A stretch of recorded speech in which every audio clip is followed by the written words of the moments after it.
Assalamu alaikum students, welcome to another lecture of the practical series of A-Levels Chemistry at Slate. And this is your very own Sir Yasin. So let's discuss the practicals of chemistry. हमने कई videos में titrations को discuss किया and they are very important, as I always say. But when we talk about quantitative analysis, what other practicals do we need to look into? Gravimetric analysis, crucible wala. We have discussed that already. Rate of reaction, loss of mass method, gas collection, they are also very important. And one very commonly given experiment is the experiment and the practical regarding the enthalpy change. अब enthalpy change is that practical जिसके लिए आपको paper 2 की enthalpy calculations MC delta T आनी चाहिए. So that is again a very important practical, and I have a paper for you जहां पे हम simple enthalpy को नहीं but enthalpy of neutralization को discuss करेंगे. Why? Because उसमें again, since it's a tips and tricks session, उसमें भी बहुत दफा students tend to make a mistake there.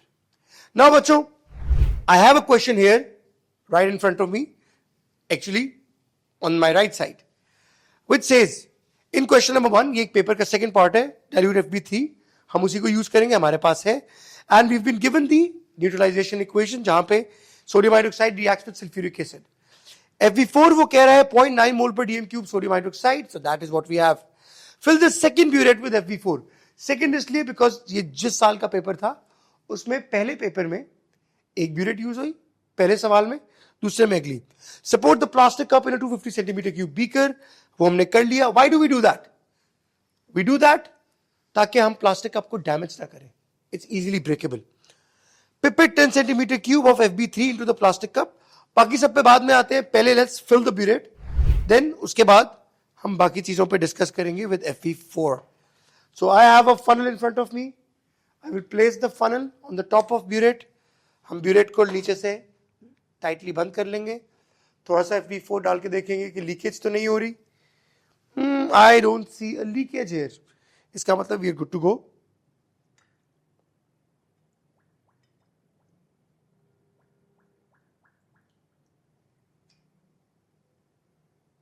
And as I always say, 0 से थोड़ा सा ऊपर आपने रखना है, so that end पे जब हम उन bubbles को cover करना चाहें, we see that. Now, what do you see?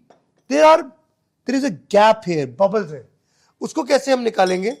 Bubbles को निकालने का best तरीका है, open the burette, stab with full speed, ऐसे, full, so that there is no bubble left. Once there is no bubble left, you can start your burette reading from the very same reading, or if you want to make it easier for yourself, 0.00 तो हमारे पास option रहेगा. So let's keep it to 0.00 as the burette value. थोड़ी सी ऊपर चली गई है. We will follow the lower meniscus rule. Lower meniscus के लिए इसको थोड़ा सा हमने नीचे किया, and there we go. Now we have our burette filled with Fb4. Moving on to the next steps. उसके बाद वो कहता है support the plastic cup, जो हमने कर लिया. Pipette 10 centimeter cube of Fb3 in a plastic cup. We have the burette and we just need to have 10 centimeter cube. अब इसमें बच्चों, there is one thing that you need to know about, that you need to be particular with, is that इसको पहले हम tightly कर लें bulb को, pipette filler को. हमने इसको tightly यहां तक कर लिया. इसको थोड़ा साइड पे करूं because I have to be visible for you guys. अब this is what we've done. 10 centimeter cube. वो कह रहे only 10 centimeter cube. यहां पे this is a 25 centimeter cube with multiple markings and वो भी inverted है. So 10 के लिए हम सिर्फ 15 तक इसकी वैल्यू लेंगे, not 10. अगर मैं 10 तक की वैल्यू लूंगा, that would be 15 centimeter cube. So हम लेंगे 10 centimeter cube तक.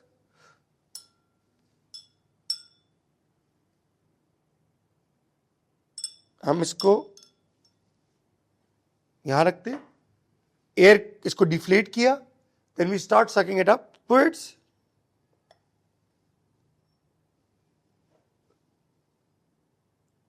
लोअर मेनिस्कस को हम 15 पे ले गए, and this is 10 centimeter cube, and we transfer it into the plastic cup.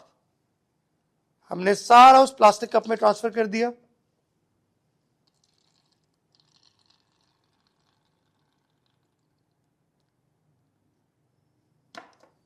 थोड़ा सा रह गया, उसके लिए व्हाट डू वी डू, हम इसको उतारते हैं फिलर को, जिसके बाद जो थोड़ा सा ऐसे रहता था वो भी निकल गया। Now we have transferred it. अब उसके बाद वो कहता है place the thermometer and the bulb, this red part is the bulb, into FB3 and tilt so that the bulb is dipped. हम इसको देखेंगे बल्ब का and we see the temperature. This temperature is the initial temperature जो room का है. So we see the temperature on the thermometer and वो value हमने देखना है रेड पॉइंट कहां तक ड्रॉप करता है. And if you know this value, it's 20 और 20 से ऊपर we have 7 points. So the temperature here is 27. If you note it here, it's 27.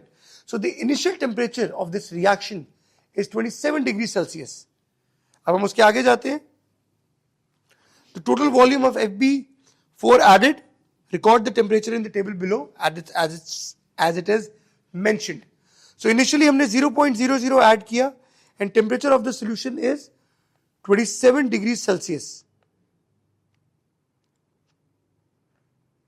Now, अब हमने क्या करना है, add 5 centimeter cube of FB4 from the burette in the plastic cup और हमने टेम्परेचर को मेजर करना है gradually. So we have the burette in front of us. ये प्लास्टिक कप है और ये हमारा थर्मोमीटर है. So in the thermometer हमने उसकी वैल्यूज को कैलकुलेट करना है. So only 5 centimeter cube should be added.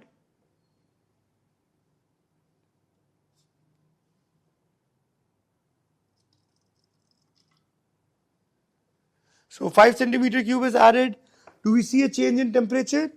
Yes, we see a very well change in temperature that goes somewhere around 33, 34. आपने इसको eye level से देखना होता है. So whenever you observe a thermometer, आपने eye level से देखना है. So if you notice here, it has gone till 35. So जब हमने 5.00 add किया, 35 degrees Celsius is the temperature. Now we add another 5 degrees Celsius.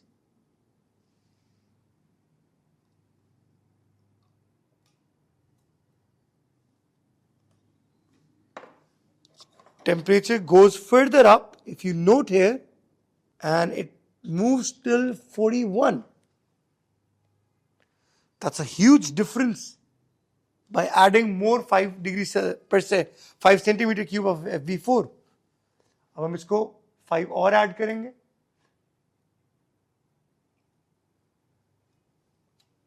हमने 5 सेंटीमीटर क्यूब और add किया. So from 41, where are we heading? Oh, we are heading backwards. अब तो हम वापसी की तरफ आ रहे हैं.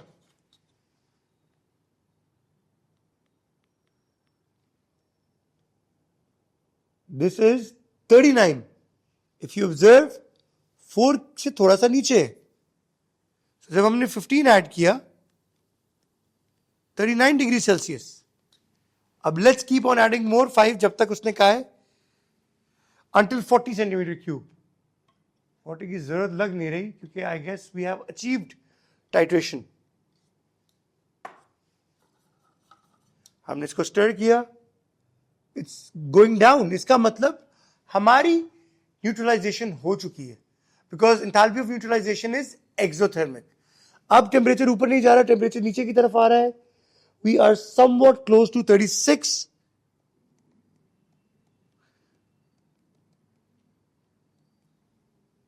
Yes.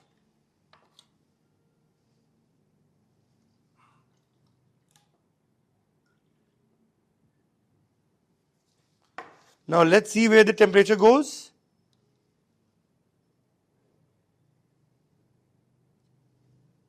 $35 पे रुक गया, I believe, क्योंकि अब हम रूम टेम्परेचर के पास आ रहे हैं. So there are such temperature irregularities which we witness here.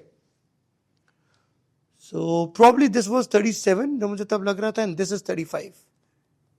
Yes, on 25 it's 35. अब हम इसको आगे लेके चलते हैं. We add 5 more here. till 30, हमने इसके अंदर फर्दर ऐड किया. टेम्परेचर को देखते हैं. Now we are heading more towards room temperature, क्योंकि अब बच्चों neutralisation is not taking place. जब तक न्यूट्रलाइजेशन वॉज टेकिंग प्लेस तब तक टेम्परेचर बढ़ रहा था, और हमने लिया भी 10 सेंटीमीटर क्यूब था.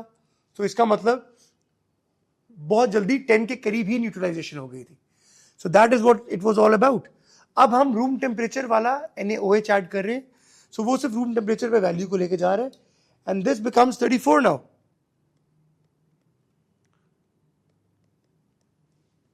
There will be a very gradual decrease now. आपको अगर 25 पिपिट किया होता आपने तो शायद 25 के करीब होती value. Now we see again it is going further down. In the other camera you can see thermometer value. Yes, it's headed to 33.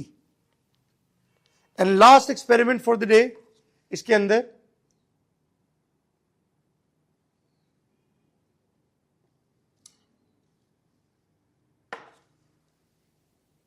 this is going to 32, this is 35.00, this is 40.00. So बच्चों, ये था हमारा पूरा practical, where since हमने as per examiner's request और order हमने बहुत कम वैल्यू ली ऑफ द एसिड. हमारे पास सारी वैल्यूज आ चुकी हैं. नाउ द नेक्स्ट पार्ट जो एंथैल्पी में आता है, plot a graph of temperature of solution on y axis against the total volume of Fv4 added on the x axis. जो चीज x एक्सेस पे होती है वो होती है इंडिपेंडेंट वेरिएबल, और जो y पे होती है वो होती है डिपेंडेंट. और ऑब्वियसली हम टेम्परेचर को कैलकुलेट कर रहे थे, तो temperature was the dependent variable in this regard. अब पूरा ग्राफ हमारे पास है. Graph coverage should be 70%. So अब हम इस पे देखते हैं. y पे as mentioned we need to take the temperature of the solution. Temperature की रेंज क्या है? 27 till 32. Label any points you consider to be anomalous. Select a scale on the y-axis to include a temperature of 2 degrees Celsius above your maximum thermometer reading. वो कह रहा है कि अपने जो आपका मैक्सिमम रीडिंग है उससे 2 ऊपर लेने. उसकी वजह क्यों है अभी बताता हूं. सो हमारा टेम्परेचर जो था वो 27 से 32 तक, सॉरी 27 से 41 तक गए. तो हमने 43 तक लेना है इसका मतलब. So if I call this as 26 degrees Celsius, this is temperature, and this as 28 degrees Celsius, 30 degrees Celsius, 32 degrees Celsius, 34, 36, 38, 40, 42 and 42, 41. हमने 44 तक लेना है.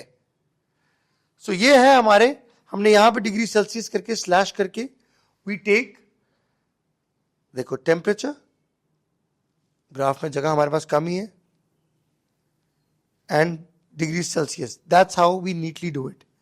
अब इसके बाद क्या करेंगे? एक्स एक्सेस पे क्या आएगा? The volume that we have बच्चों. अब वॉल्यूम हमारे पास क्या कौन सा है? ये वाला. That's an easy one.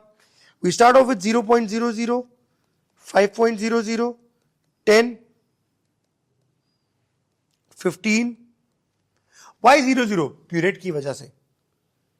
20, 25, 30, 35, 40. और यहां पे आएगा वॉल्यूम ऑफ, कौन था? Fv4 added.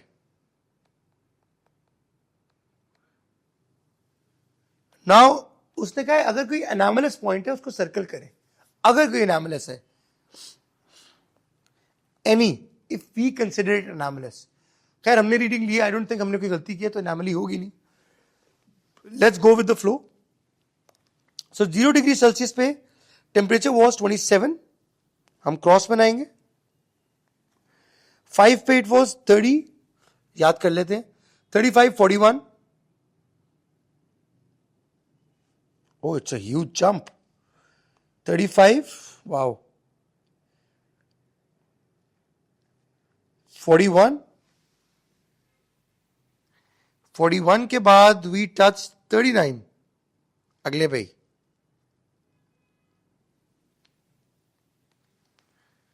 39 के बाद 37, 35, 34,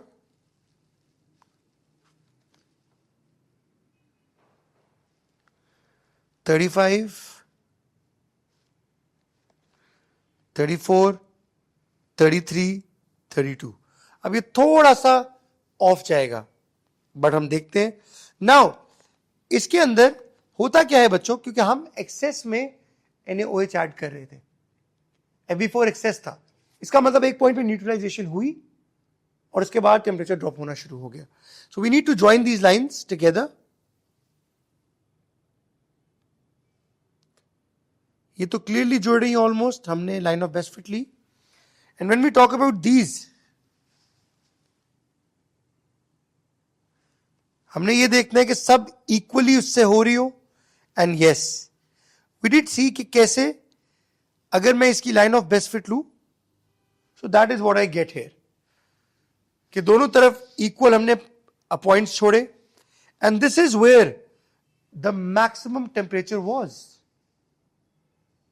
ये which is 41 and 41.5, and volume वही है, वॉल्यूम 10 पे. So at 10 centimeter cube the neutralization did occur. जहां पे मैक्सिमम टेम्परेचर की पीक होती है, वही टेम्परेचर आपने मार्किंग करनी होती है, वही टेम्परेचर है फाइनल टेम्परेचर आपका जिसपे न्यूट्रलाइजेशन हुई. आपके प्रैक्टिकल में अलग अलग तरह से आ सकती है, शायद वो दो के बीच में आ रही हो. It's a common thing to take place. अगर मैं सिर्फ इन पॉइंट्स को लेता, let's say, let me show you, अगर मैं ऐसे लेता इन पॉइंट्स की बेसिस पे, तो यहां पे मिल रहा होता temperature, again higher but on a different volume. But हम उसको नहीं करते, जो हमारे पास आई हम उसी पे जाएंगे. सो वॉल्यूम ऑफ Fv4, वो कह रहे हैं intersect and determine the volume of Fv4 required to neutralize Fv3 exactly 10 centimeter cube. आगे देखते हैं. Use your answer in B to calculate the number of moles of sodium hydroxide required to neutralize 10 centimeter cube of Fv3. अब हम sodium hydroxide के moles कैसे निकालें, क्योंकि हमने वॉल्यूम तो निकाल दिया, हमारे पास कॉन्सेंट्रेशन भी गिवन है सोडियम हाइड्रोक्साइड की. Simple formula, N equals to C into V.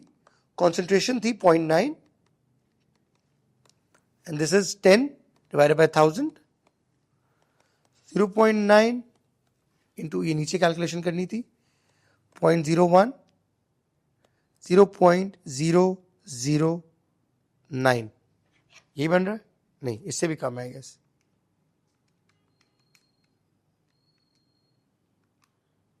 ओह, एक और था, or I can simply call it 9.0 into 10 raised to power minus 4. Calculate the number of moles of sulfuric acid present in 10 centimeter cube. अब sulphuric acid का volume तो हमने निकाल लिए, कहां से निकाला है, जो हमने 10 सेंटीमीटर क्यूब ऐड किया था in the cup. So sulphuric acid was 10 और हमने, सॉरी हम उसके बगैर ही चले जाते हैं, molar ratio. So NaOH is 2:1. NaOH के 2 मोल्स हैं, तो सल्फ्यूरिक एसिड का 1 मोल है. And these are the moles of NaOH.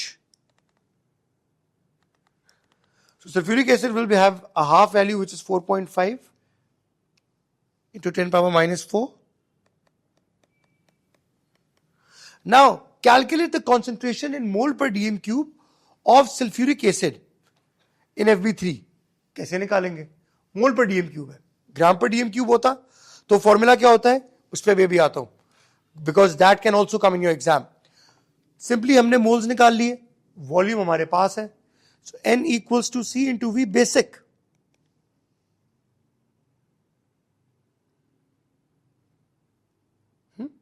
इस वजह से मोल्स ही किए, बट नहीं, लेट्स डिस्कस कि हम इसकी इंथैल्पी चेंज ऑफ न्यूट्रलाइजेशन कैसे निकालते हैं, अगर आपको वो आता, that is also very important. So concentration is unknown to us, moles divided by volume,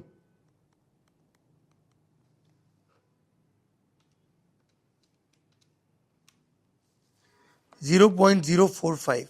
Now that is बच्चों the concentration that we have found.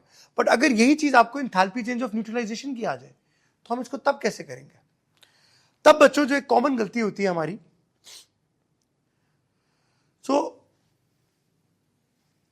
आपसे सबसे पहले होता है Q equals to MC delta T.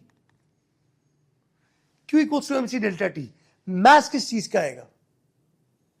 This relates to water या solvent. इस पूरे सवाल में मैस या वॉल्यूम ऑफ वाटर एक ही चीज है जो सोल्यूशन का है. सो रिमेंबर हमने मैस में क्या डाला? 10 centimetre cube of acid. NaOH तो हमने 40 ऐड की थी. NaOH was 40 which was added. But neutralisation पे कितनी आई थी? हाउ मच टेम्परेचर चेंज जब न्यूट्रलाइजेशन हुई थी जिस लेवल पे जो हमने यहां देखा. हम इस टेम्परेचर चेंज की बात करें, इस वॉल्यूम की. सो ये 10 centimetre cube of NaOH was also present जब neutralisation took place. So volume will be 10 plus 10. So 20 is the mass of water or the volume of water. 4.18 is the enthalpy change. अब delta T, initial temperature तो हमने देखा 27 था. हमने ये final temperature नहीं देखना विच इज 32. नो, हमारा फाइनल टेम्परेचर है जो हाईएस्ट टेम्परेचर गया 41.5. हमने इस वैल्यू के साथ मैच करके टेम्परेचर चेंज कैलकुलेट करना है.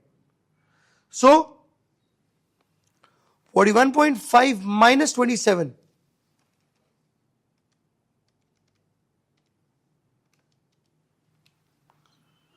So that becomes 14.5. So remember one thing, enthalpy of neutralization में बच्चों हमेशा एसिड और एल्कलाई दोनों का वॉल्यूम ऐड होगा. ऑलवेज, हमेशा. ठीक है, अब आते हैं अगली बात की तरफ. where were we? Yeah. अब इसकी वैल्यू निकालते हैं.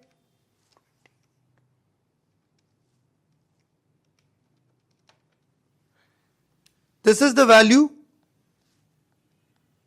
of Q. But हमने enthalpy change of neutralization तो अभी भी फाइंड आउट नहीं की. So enthalpy change of neutralization is Q divided by 1000 divided by number of moles of water. अब वाटर के मोल्स, ये क्या बात आ गई? वाटर के मोल हम कैसे निकालते हैं? लिमिटिंग रिएजेंट के साथ. जो आपका लिमिटिंग रिएजेंट है उसके थ्रू हम इक्वेशन के वाटर के मोल्स निकालते हैं. मोस्टली वही चीज होती है. अब sodium hydroxide was in excess, so which was the limiting reagent? हमारा लिमिटिंग रिएजेंट है H2SO4. तो अगर H2SO4 के 1 मोल है तो वाटर के 2 मोल्स हैं. 1:2, डबल. नॉर्मली 1:1 होता है बट इसमें 1:2 बन रहा है. सो हमने इस लिमिटिंग की बेसिस पे एक्सेस के मोल्स निकाले, सॉरी वाटर के मोल्स देखे. So water has double the moles, right? So अगर H2SO4 के मोल्स इतने हैं, कितने? What were the moles of H2SO4? This. So water will have double moles which are equivalent to this. So ये है water के moles. सो enthalpy के लिए हम क्या करेंगे? 1.212 हमने डिवाइडेड बाय 1000 कर दिया, divided by 9.0 into 10 power minus 4. क्योंकि H2SO4 ratio water was 1:2. H2SO4 के मोल्स थे 4.1 इंटू 10 पावर माइनस 4, तो वाटर के मोल्स हो गए डबल. तो हम आंसर निकालते हैं.